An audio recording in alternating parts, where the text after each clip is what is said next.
Okay. Alright YouTube, we're looking at, this is one of the older Macs. Would have been G4 if I remember correctly. Now, just...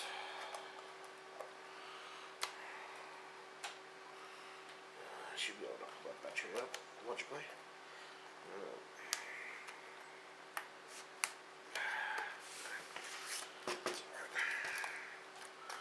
So this is one of the older G4 Macs anyway.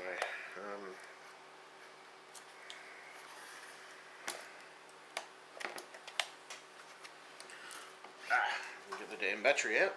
So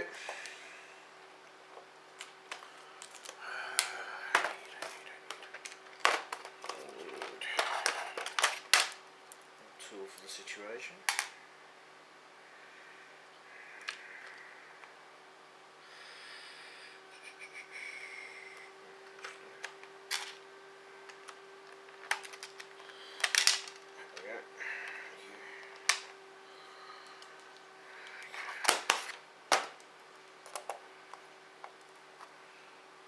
So basically, best way to do that is with a screwdriver.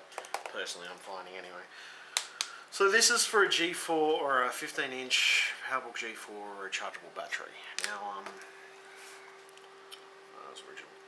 well, I mean, this is back in the day anyway, but I muck around with these a little bit, but I don't go extensively into Macs. I mostly have mucked around with the older ones. Saying that.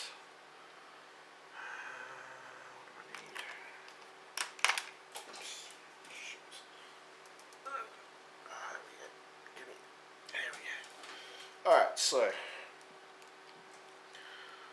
let's see.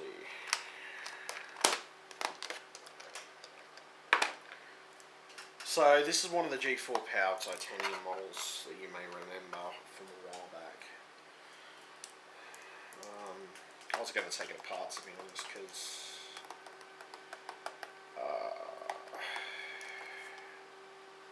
the drive, in any case, the drive doesn't work in it. I was just going to take it apart for the hell of taking it apart. Basically because I don't work on Macs very often, so I thought I'd have a look.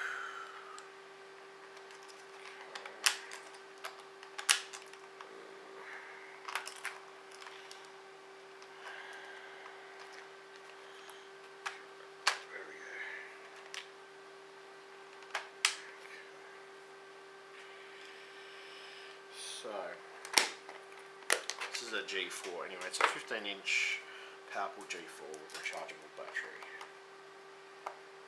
Now, I don't work on these all the time, and I haven't really worked on the new ones either, but I have mucked around with taking some of this stuff apart just to see if it was possible to fix certain things in certain aspects. And it's not impossible to fix them anyway. Most of the time, in most cases.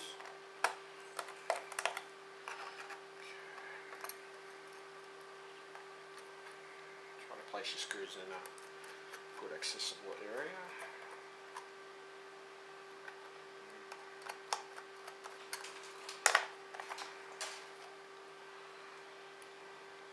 So that's back plate, that's pretty much for the RAM. So what do we got in here? 512 megabytes of RAM. There's actually 56 in there. So, I mean, to be honest, a lot of these old G4 Power Macs used to be able to have, basically a combination of things in them. Used to be able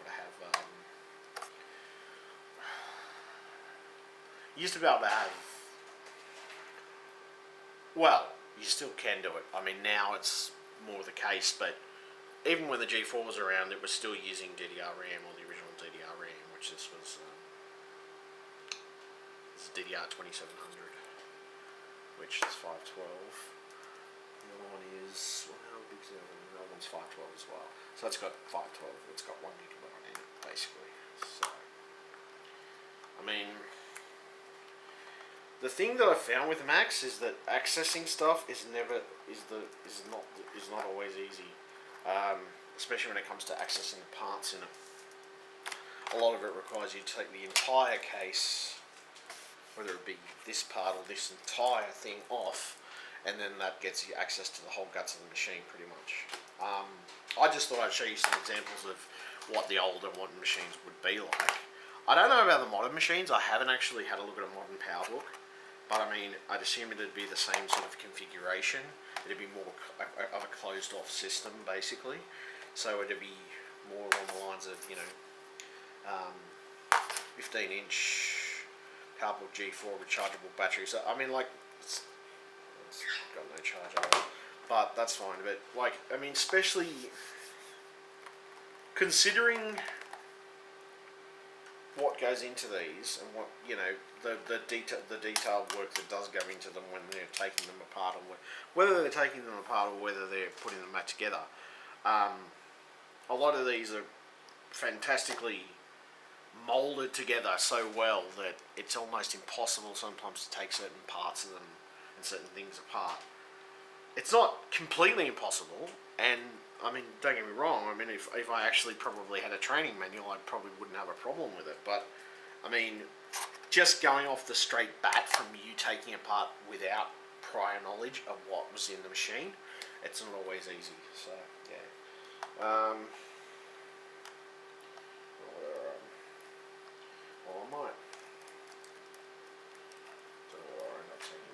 I don't know whether I end up taking the full list apart, because I mean, the machine does actually work. It just the super drive in here does not work, or it's not able to pick up a Mac OS X CD, saying that it could be the fact of the CD that I'm using. I don't know. I haven't actually tried. I think the one I tried was I tried to get the latest version, which was 10.5, I believe.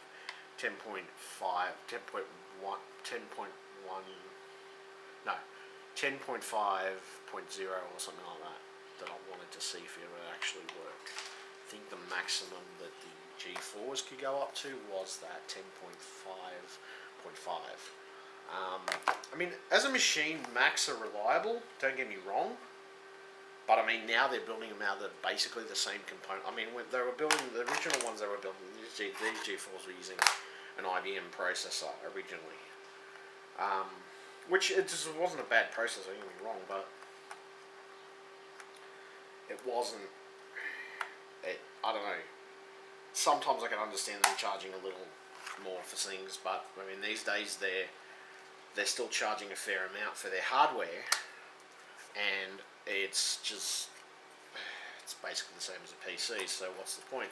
You're pretty much sitting there going, okay, hold on a second, you're trying to charge me for, basically,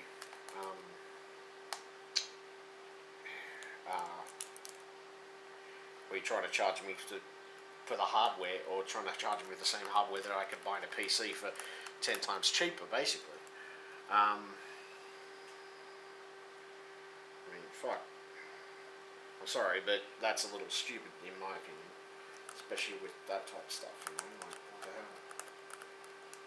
Okay, so screw that back in. To be honest, I'll just put it back together. But like, I mean, I may end up stripping the super drive out of it. I don't think I'll do it today, because I'd rather get a spare drive, or I'd rather get a new drive for it at some point, and rip the drive out of another one. Problem is, I'd have to find one about the same age to actually rip the drive out and put another one in, or buy the part off eBay or something like that, most likely. But it's not an issue really. Anyway, screw that back in there. But I mean, that's pretty much taking like the little back panel and put the RAM is and everything else, and then like battery back in. But I mean, it's a bit hard when you're trying to. So yeah. I prefer a screwdriver if you're going to try and take the battery out, because it clicks over easier. It's just, otherwise it's a pain in the ass. You gotta, even if you want to use it like a 20-cent coin or something, that might work as well in some situations. But I mean, Macs generally, I don't have a problem with them as a computer. I think this one, no, battery power, that's alright. But anyway, it's a G4 PowerBook.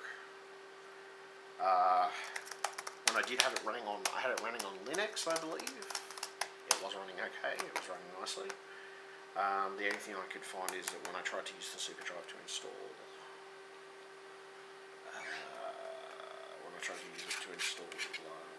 an operating system on there, or a Mac OS operating system, it would not pick up the DVD for some reason. But it could have been the software I was working with at the time, so it's a possibility, I don't know. I did get the software off, I think it was off eBay or something, so I don't know. It could have been an issue with the software itself. I don't know.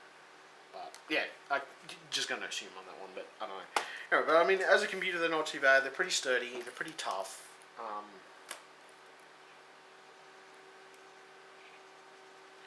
They're not, you know, they're